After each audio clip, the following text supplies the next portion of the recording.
mwanditana ndavomera, mwanditana ndavomera,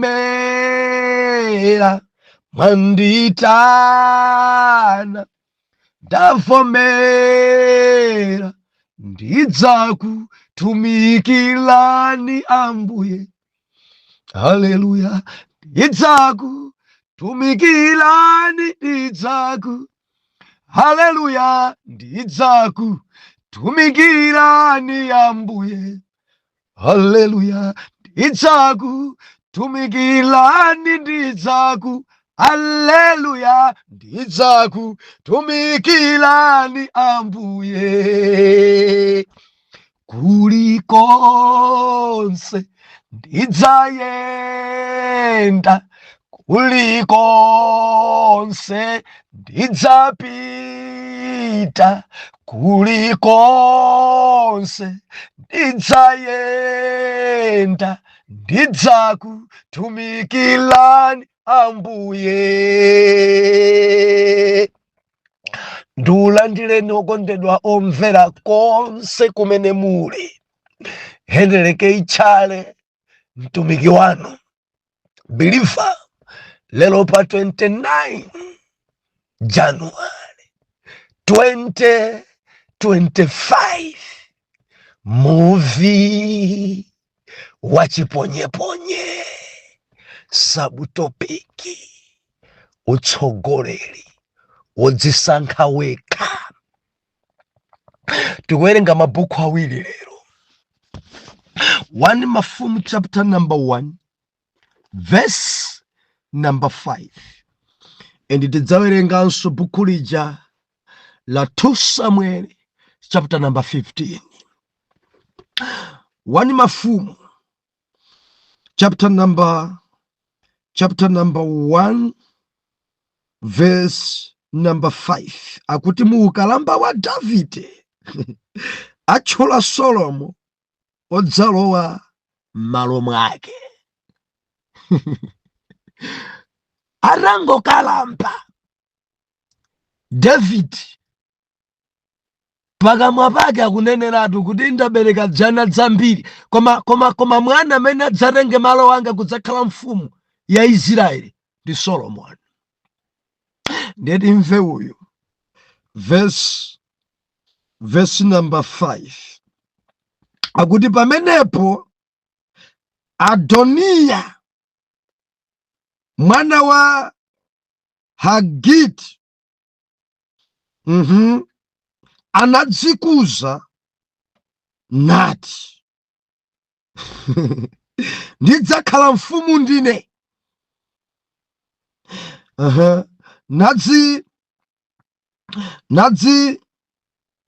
nadzikonzera agalera ndi apakavalo ndi anthu 50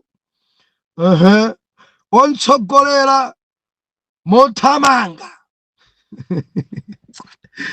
Koma dziko ili tiwerenge 2 Samuel chapter number 15, akuti kupanduka kwa Abisalomu ndi kuthawa kwa Davide. Verse 1, ndipo kunali chitapita ichi Abisalomu anadzikonzera galeta ndi apakavalo ndi anthu 50 akuthamanga motsogolera. ndipo Abisalomu adalawirira nakayima pa njira ya kuchipata, ndipo kunatero pakukhala munthu aliyense ndi mulandu woyenera kufika kwa mfumu kuti aweruze. Abisalomu anamuyitana nati, ndinu wafuko, ndinu wakumudzi uti? Ndipo anati, mnyamata wanu ndiye wafuko lina la Israeli. Abisalomu ananena naye, ona, zokamba zako ndizo zabwino, ndizo lungama, koma mfumu sinauze wina kuti adzamvesa iwe. Abisalomu anatinso, bwenzi atandiyika ine ndikhale woweruza m'dziko, kuti munthu yense amene ali ndi mulandu wace kapena chifukwa chace akadafika kwa ine, ndipo ndikadamchitira zachilungamo. Verse number 5. Ndipo kunatero kuti pakuchani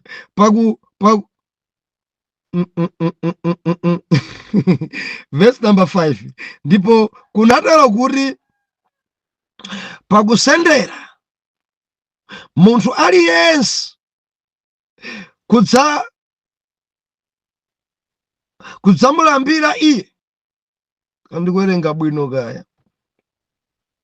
Iye anatambasula dzanja lake namgwira nampsompsona. Abisalomu anachitira zotero Aisraeli onse mayo akudza kwa mfumu kuti aweruze mlandu wace. Chomwecho Abisalomu anakopa mitima ya anthu a Israeli ambiri. Tipemphere. Mulungu wabwino odabwitsa, amene mukayika munthu pa utsogoleri mumampatsa zomweneresa. Ndinu Mulungu wabwino kwambiri amene simumasokonezeka ndi zochitika za kudziko. Tilinso pamaso panu Jehova this morning. Lankhulani chapamtima panu, phunzitsani Jehova dziko langa Afrika. Tilangizeni, tili masiku oyipa kwambiri, eni tidzudzuleni, tidzamva m'dzina la Yesu. Amen. Believer, dzulo tinali pano tiupitiriza kufukula, kutambasula, kufotokozera mitundu ya utsogoleri. Ndedzulo timaona ife kuti kuli mtsogoleri, kuli atsogoleri kudziko kuno, kuli mafumu kudziko kuno, kuli adzitumiki kudziko kuno. Mulungu sadasankhe, adasankhidwa ndi anthu. Believer, tinaona ife dzulo Sauli akuti mbumba ya Israeli inachita kubwera kwa Samueli, mene dziko onekeramu mwakalampa komanso ananu satsanza mtima wanu. Chokhumba chathu kuyambira pano tikufuna mfumu.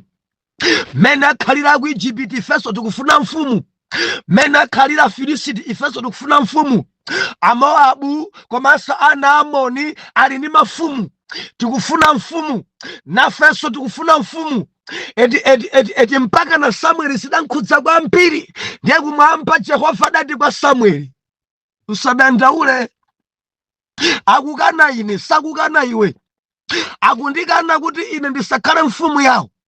Ndiye before kuwapasa mfumu wafotokozere kuti mfumu ya umunthu imafuna zachiphuphu, mfumu ya umunthu imakulandani minda, mfumu ya umunthu idzakutengerani ana, mfumu ya umunthu idzasokoneza chuma, mfumu ya umunthu mudzazunzika nayo, mudzakhala akapolo, adzingukupusisani, adzingukunamizani, mwakana kuti ine ndisakhale mfumu yanu.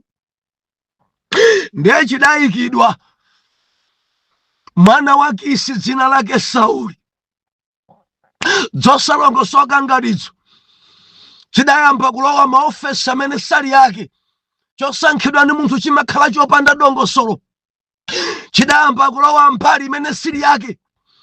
Iyo apezeka ali komwe ku chihema, uyo afukiza nsembe kupereka pamene si gawo lake, uyo akupanga zosanena kupanga kutumidwa kuti pita kwa Amaleki ukaphe ukaononge kufika kuja kasunga zowawanya. Kureko osankhidwa ndi anthu sachita zimene Mulungu amuuza, amachita zimene anthu anena. Sachita, amasamalitsa za anthu, amasamalitsa za kudziko, Amasamalitsa za gogo wake, amasamalitsa zimene mbuya chamuza, amasamalitsa zimene mabrothers yake, zimene anti yake, zimene mudzi mwawo, kuti kusamvetsera kuti kodi Jehova zimene zasangana nazo kapena ayi, kuti kusankhidwa ndi anthu amasangalatsa anthu. Haleluya. Akhoza anthu aliyese kandi pa mpingo akazi free follow. Oh, haleluya. Ndi amasangalatsa anthu, ndi anthu ajamanena kuti mukangonena zotsutsana ndi izi ndi kuti tichosanapo sangapasidwe discipline. Banja tidakuyikani ndi fetu akulu zoti timanganenso pano kuti ife tasankha kuti chipembedzo chino wakhala ni mkazi mmodzi ndi kuti amene tidzida bwana. Chipembedzo chathu kuno ndi free two follow. Ndipo amene ndiye kuti basi ndiye kuti mudzapeza kandi ka minister kandi ka chalichi amachita ndatu kwathu kuno ife ndi ka chalichi kathu kano nka follow midala sichimo ndi amadzabweresa zinthano zawo zachabe. Banja kuti kafunseni Solomo adali ndi angati, kodi David adali ndi angati, ndi amadzaperekatu kuchita kwa fuku la m'Baibulo amidala wakuti ndzija zimene Yesu adanena kuti simungatenge chigamba chatsopano kukayika pa chinsalu chakale. Ayi, kuregu chakale chimayeneranso chakale. Tili mu New Testament mukafanizira ndi mafumu a m'Chipangano chakale. Bwanji adali ndi akazi ngati David. Iwe ndiwe David. Haleluya. Marumba atsopano a vinyu timayikanso vinyu watsopano, marumba akale timayikanso vinyu wakale. Koma mukazisamphanitsa china chimaononga chinzake. Chigamba chakale kudzayika pa chinsalu chatsopano sizimayenderana. Chigamba chatsopano kuyika pa chinsalu chakale, akuti chinsalu chakalecho chimanyotsoka, chimang'ambika. Moti ambiri akakamirabe chinsalu chakale ndikutenga chigamba chatsopano akekepo mpachi. Moti chipembedzo chawo chili ndi akazi ambiri endi samaletsa midala wayi. Akakamira zakalekale pilifa zakale zidatha. Parembedwa m'malemba zakale zapita zakhala zatsopano. Tili mwadzika. Haleluya. Atipolowa nsapato tentivule zidazida Moses kalekale mpaka panobeka lwa nchacha kumavula nsapato. Chigamba chakale. Haleluya. Ambuye akuthandizeni. Ndi angati ndikulankhula nawo akundivomereza kuti inadi ndikuoneka ngati ndasankhidwa ndi anthu. Chifukwa ngati ngosankhidwa ndi anthu kuti kumasamalitsa kwambiri zimene anthu akuza. Ndipo amakuza kuti usayerekeze kuchita ngati abusa anzako. Wamva iwe usakhale ngati mabishopu anzako ampingo uno iziya tidakuyikani ndife mkulu ngati mungambe zanuzo tiyikapo nzanu. Ndiye umangokhala wonchenchemera chifukwa cha anthu amene adakuyikawo. Sauli ankalemekeza anthu amene adamuyika. Sauli kusangalatsa anthu. Sauli khutu la Mulungu adatseka. Sauli ndiye kumwamba adati bwanja ndikumva chisoni kuti tidavomereza mfumu yoyamba kukhala Sauli. Now ndampeza wina kuti ayang'anire Israeli. Ndikudzasankha David uja kukhala mlowa malo. Lero tikunena kuti lelolo utsogoleri wodzika wekha. Utsogoleri wodzikapo wekha bilifa kudziko kuno ambiri. Ena chifukwa cha chuma, ena chifukwa cha maphunziro, ena chifukwa cha kudzimva kukula mtima, ena chifukwa cha chinzimu chopanduka, ena chifukwa kuti anthu amapasa ulemu pamalo akamakhala ndi anzawo amadzimva kuti nanenso ndingathe. Ena chifukwa kuti mwina abusawo ngosaphunzira iwowo adaphunzirako amadzimva matukutuku kuti inenso ndikhoza. Tikutsogozedwa ndi bulutu, tikutsogozedwa ndi mbuli. Ife tidapita tili mapepala, tili ma PhD ma PhD, tili ma masters degree, piliva njosiyana. Maitanidwe ali padera. mapepalawo ali padera, kudzodza kwa Yehova pa utsogoleri kuli padera, chuma, kutchuka ndi maphunziro zili padera. Nzikhoza kutheka kuti mudapanga nawo za theology koma sindinu mtsogoleri. Apa ndibwereza si onse, ndibwereze pano, si onse amene apanga nawo za theology nkutenga kumeneko masters nkunena kuti Mulungu adzodza pa utsogoleri. Ayi, mudziwa alipo ena pano ndi ntchito chabe sadamve voice ya Mulungu pa utumiki. Ena dangolowapo chifukwa cha ntchito zasowa. Nditani nanenso basi ndili mmapepalawa adamba kufika ndidaphunzirapo izi adapa sadi branch iyo kaone ni zimene kuchita mzimu ayawe palibe amangochita zimene mmutu mwawo aganisa bilifa. Ndinene pano ndilisakhalala I know kuti mufi upweteka uwawa ndimafuna nene tango pempha ndithandizo Dr. Jesus apolese bala lanu. Pali ambiri mu mpingo pano, pali ambiri lero ayikidwa ngati atsogoleri sikuti kumamba aitana ayi koma chifukwa cha pepa adapanga nawo za theology. Haleluya. Tikumona ife hapa Adonia, tiambe ndi Adonia ndi Absalom kulira kuwa mkulu ndi Adonia. Ndi Adonia ndi wankulu ndi akuti atakalamba David adaneneratu pampando panokolo wapo ndi Solomo kumambanso adavomereza Solomoyo. Ndi Adonia pokhala mwana wamkulu dzidamuyipira. Malemba unena kuti adadzikapo yekha ndikutenga anthu 50 ontsogolera, ndikutenga nyama zawo, ndikutenga zofunika zawo, achina Yowabu ndikatimu kena kurengana onse kutchire kudya nyama zawo kudzodza nawo okhaokha kumeneko. Bwanja kuti basi mfumu ndiwe Solomo sidi kumfuna. Bilifa zimachitika zimenezi. Bwanja ti Solomo sidi kumfuna. Solomo ndani ka first born ka last born kaja Solomo ndani ife tafuna iwe. Ndozeni Adonia adaotcha nyama kutchireko, ankama majuisi kutchireko, ena kuledzera kutchireko, ng'oma mpaka nanthu kuimba kutchireko. Liyo kumeneko Adonia yemweyo kuti Adonia yemweyo kuti akuti mudzi gwede anthu akuti adafikisa ripoti kwa bwana David. Dzachitika uku Adonia adzilonga yekha ufumu. Dzachitika uku Adonia adzidzodza yekha. Malemba unena kuti nkhani itafika mudzi mkazi wa David ndi antchito ena adabwera dzamuza, mayi muchedwa nkukhala Solomoni mwana wanu ati yes. Dzachita uku mwana wa Hagadi adzidzodza nsanga muthamange kwa bwana president kuti achite nsanga kudzodza woyenera. Akuti adapita Beteseba kenakonso nthumwi zina ndi ukafotokoza kuti kuli madyerero, mbuzi zaphedwa, kuli madyerero, ma-Coca-Cola kumwedwa kumeneko, kutekwa anthuko ali liyo.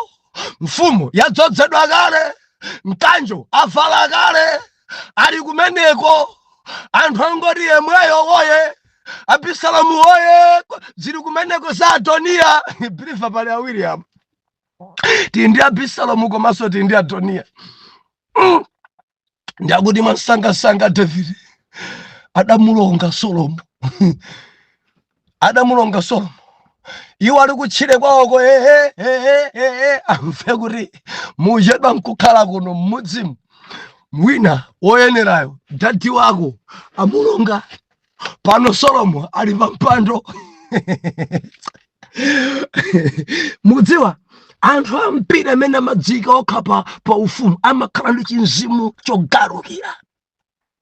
Zinthu zimene zimadzikha zokha zimakhala ndi chinzimu chodziyenereza kuti ine ndingathe kuposa iye, ine ndingapangiza kuti ine endi zimakhala zinthu zonyoza, zinthu zopanduka. Haleluya. tumona so ife apa Abisalomu akuti adachita kuima njira ya kuchipata. Bilifa kampeni idayamba kale kampeni. Solomon I mean Abisalomu ayamba kampeni. Wina aliyense wabwera ku nyumba ya mfumu akuti ankachita kuima kunsewu amvekere kuti muli bwanji, ndinu afuko iti, akafotokoza fuko lake mu Israeli muoneka bwino bwanji mwalawirira kwa mfumu.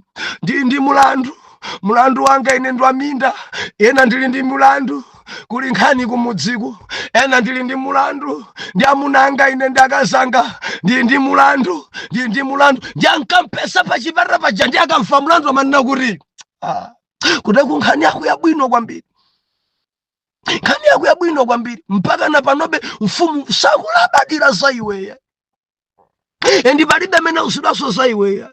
Ndikadakhala ineyo ndikadagamula mwachilungamo ukadawina, ndikadakhala ineyo ndikadapanga mwakuti zikadakhala bwino, ndikadakhala ndidzi zimene timanamizidwa ku Malawi kunosi.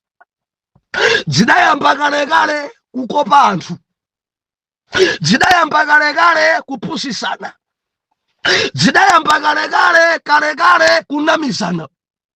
Ine ndikadzakhala mfumu ndidzapanga zakuti, ine ndikadzakhala mfumu ndidzatsisa zinthu, ine ndikadzakhala mfumu ndidzapanga zabwino izi, ine ndikadzakhala mfumu. Ndipo ku Malawi kuno dzipani zonse zabodza mangonamizana. Mundikhulukira sindine wandale, ndipo sindikuima pa chipani cha munthu, chifukwa awo adatinamiza, awa akutinamiza chimodzimodzi, sitimasiyanitsa. Chipani chilichonse chili nzofokazachi. Pepani ndi movie awa ali nzofokazawo, ajadapita jaso zofokazawo, awa adachoka ja zofokazawo, ajaso zofokazawo. Chipani chilichonse chili nzabwino zake, chili nzoyipa zake, zabwino zake, nzoyipa zake, koma ena nde amangonjeza kuchulukisa zoyipa zokha ndi amene amagwawo. Mwamva basi. Haleluya. Ndimafuna ndilize khwerere.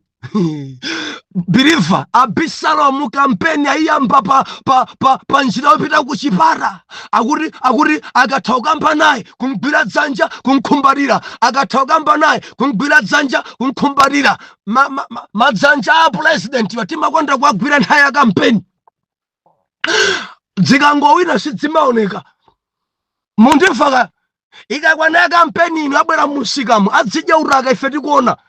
Basi kudya nthochi ife tikuona, adzigula nyemba musikamu anthu kumati ndi nzathu, akangowina simudzamuona amene.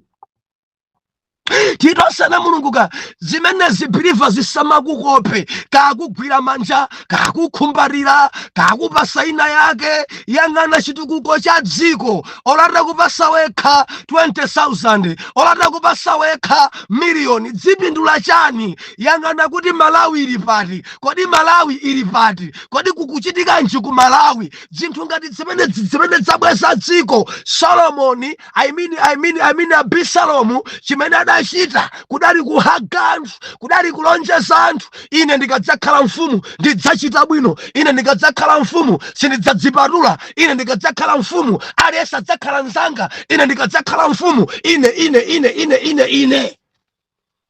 Chodzika chokha pa udindo chimadzichemerera, ine sizocheza ye, ine ndi power, ine ndidzasintha zakuti, ine moti maminista ambiri atha kuphwasuka. Aphwasuka. Adali limodzi ku Stone Revival, pano chaphwasuka, wina chagalukira ayambisa yake 2 Stone Revival Church. Adali wonse ku Shile Pentecost, pano agalukirana, yayamba ina malo mochira Shile akuti yathu ikhala linthipe. Ina dayika luo Pentecostal Church. Umangodziwa kuti zidagalukirana izi. Tili modzi na Mulungu. Zilipo zambiri kuti kudzimapangisa zimenezo chifukwa cha chinzimu chodzika wekha. Ambiri adadzika okha.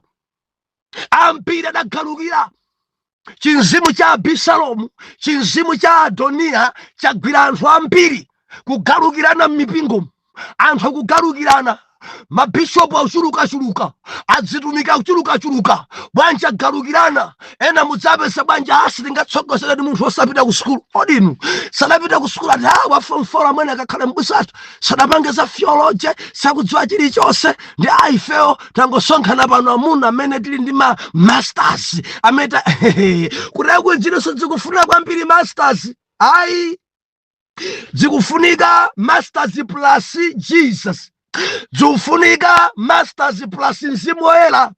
Koma ukangokhala wekha nimati ndilise khwereri kureku pali mtumiki mzanga ku secondary sanafike, koma zimene akuchita motsogozedwa ndi Mzimu wa Mulungu, mwaiye modzadza ni minofu, mwaiye muli kudzodza, Mulungu akuntsogolera ende akumachita zonse zimene Mulungu anena, osati zimene iye akufuna. Nimafuna ndilise khwerere ku dziko. Nkhani si sukulu yanu koma kupeseka kwa Mzimu Woyera. Tifotokoze momveka bwino, kupita ku sukulu suchimo, kukaphunzira matheology wa suchimo, kukhala ndi masters utapanga theology yako PhD sivutoso nzabwino kwambiri, koma uphatikizepo Yesu. Mzimu Woyera umtsogoze kumwamba kukulankhule kuti nawenso adakuyitanira kutumikiwa. Koma ukangopita ndi pepalayo kumangoonetsa pepalayo, bilivo zilibe tanthauzo. Ofuna kumuonetsa ndi Yesu, anthu amuonetsereni Yesu, muonetse Mzimu Woyera, muonetse ntchito za Mzimu Woyera pa inu, anthu aone kudzodza kwa Mzimu Woyera pa inu. Koma za pepala zizimaononga utumiki, za pepala zizimaononga ntchito. Chinzimu chogalukira chadzaza zodzika zokha pakwaya agalukirana, amayi achigwirizano sakugwirizananso, silingatchula sachigwirizano, amayi amikangano, amayi adolikaja simadolikanso, zaodolika zidatha panopa ndi dzazimayi dza Rahabi. Oh, haleluya. Amayi adama kudolika sikuoneka chifukwa masiketi ali m'manja. Ndimafuna ndinene ku dziko kwadzadza anthu odzika okha, wodzichemerera, wodziva. Ndipo ukadzika wekha umachita kudzichemerera. Ife ndi mtundo ife simasewera ye ndi mtunda wina uno. Amakadzamva anthu akudzichemerera choncho, kodi woyikira ndi Mulungu akamane kuti ine ndi mtunda. Oh, haleluya. Modzisamala nazo zimenezi.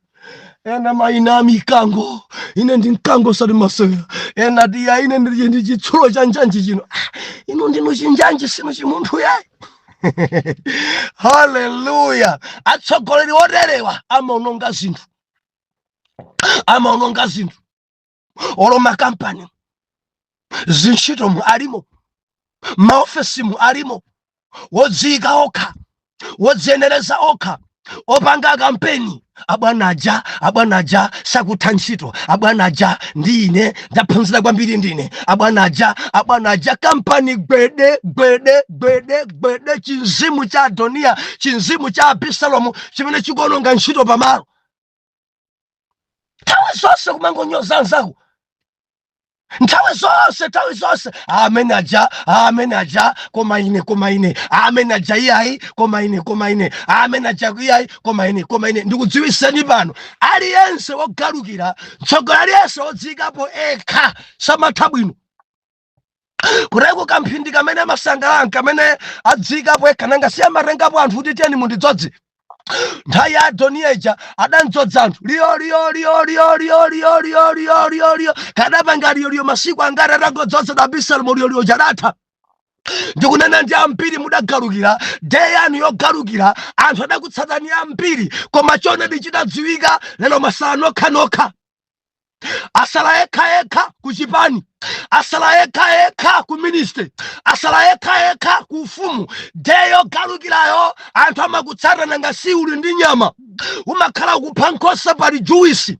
Anthu amakutsata kamfunse na Abisalomu. Anthu adantsata kuti Israeli adachita kukopeka naye mpaka na Davide kuthawa. Kudali aja anthu anzeru zawo achina Ahitofeli, Ahusai adabwera ngera kazitape kudzampanga sapota Abisalomu. Wayeneradi dziko lidagwedezeka. Abisalomu yemweyo kuti baka na bambo ake Davide kuthawa, mwana adapanduka aradzikapo eka, dziko lidagwedezeka gwede koma kupita kwa nthawi adafa Abisalomu. Anthu onse adabwereranso m'manja mwa Davide. Ukadzika wekha umaonongeka.